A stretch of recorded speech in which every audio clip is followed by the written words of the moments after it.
ઓમ ગમ ગણપતયે નમઃ. ઓમ એં સરસ્વત્યે નમઃ.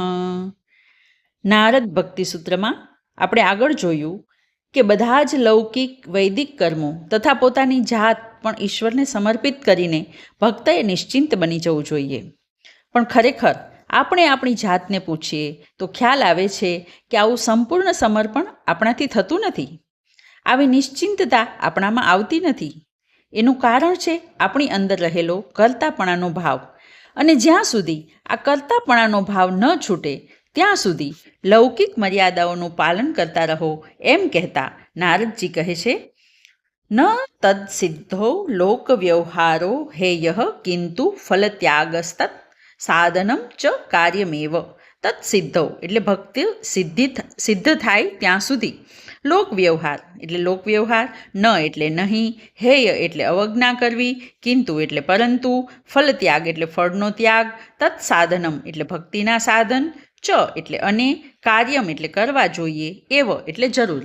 જ્યાં સુધી ભક્તિ સિદ્ધ ન થાય ત્યાં સુધી લોક વ્યવહારના કાર્યોનો ત્યાગ ન કરવો જોઈએ, પરંતુ ફળ ત્યાગ કરી ભક્તિના સાધન કરતા રહેવું જોઈએ.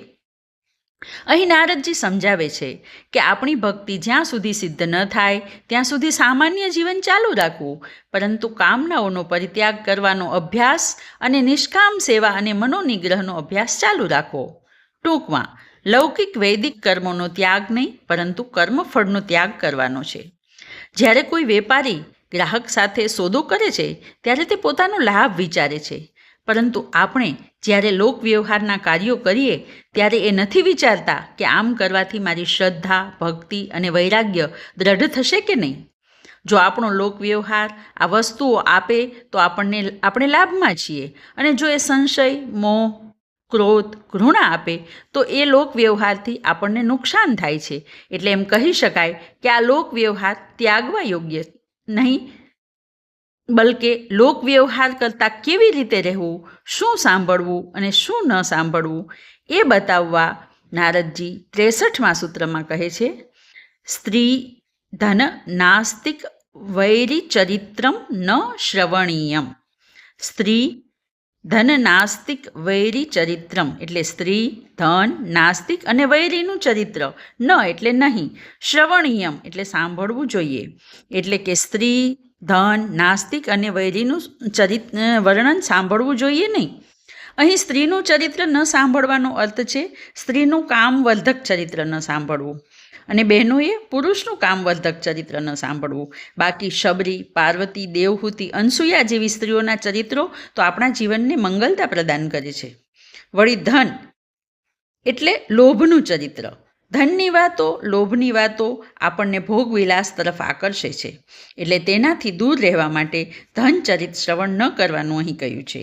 નાસ્તિકનો સંગ ઈશ્વર પ્રત્યેની આપણી શ્રદ્ધા ઘટાડે છે, તેથી નાસ્તિકની વાતો પણ ન સાંભળવી જોઈએ.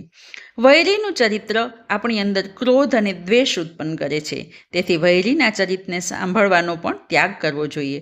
અને તેથી જ ભગવદ્ ગીતામાં કહ્યું છે ને, ત્રિવિધમ નરકસ્યેદમ દ્વારમ નાશનાત્મનઃ કામ ક્રોધસ્તથા લોભસ્તસ્માદેત ત્રયમ ત્યજેત. એટલે કે આપણો વિનાશ કરનારા આ 3 નરકના દ્વાર છે, કામ, ક્રોધ અને લોભ, તેથી તેનો ત્યાગ કરવો જોઈએ. આ જ વસ્તુને નારદજીએ આપણને 63મા સૂત્રમાં દર્શાવી. હવે 64મા સૂત્રમાં નારદજી આપણા આંતરિક આચરણમાં કઈ ચીજોનો ત્યાગ કરવા યોગ્ય છે તે બતાવતા કહે છે, અભિમાન દંભાદિકમ ત્યાજ્યમ. અભિમાન દંભાદિકમ એટલે અભિમાન, દંભ આદિ. ત્યાજ્યમ એટલે ત્યજવા યોગ્ય છે, એટલે કે અભિમાન, દંભ વગેરેનો ત્યાગ કરવો જોઈએ. અભિમાન, દંભ વગેરે ભક્તિ સાધનાના નડતરરૂપ તત્વો છે, તેનો સદંતર નાશ થવો જોઈએ. કોઈને કર્મનું અભિમાન હોય છે તો કોઈને જ્ઞાનનું, અરે કોઈને તો ત્યાગનું પણ અભિમાન હોય છે, પરંતુ આ અભિમાન આપણને ઈશ્વર પાસે જવા દેતું નથી.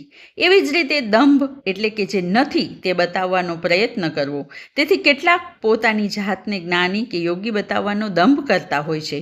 અભિમાન અને દંભ પછી અહીં આદિ શબ્દનો પ્રયોગ કરી મહર્ષિ નારદ આસુરી સંપત્તિમાં વર્ણવેલા બીજા દુર્ગુણોનો પણ નિર્દેશ કરે છે. આમ દંભ, ઘમંડ, અભિમાન, ક્રોધ, કઠોર વાણી, અને અજ્ઞાન આ બધું જ ત્યાગ કરવા યોગ્ય છે તેમ નારદજી કહે છે. હરિઓમ તત્સત.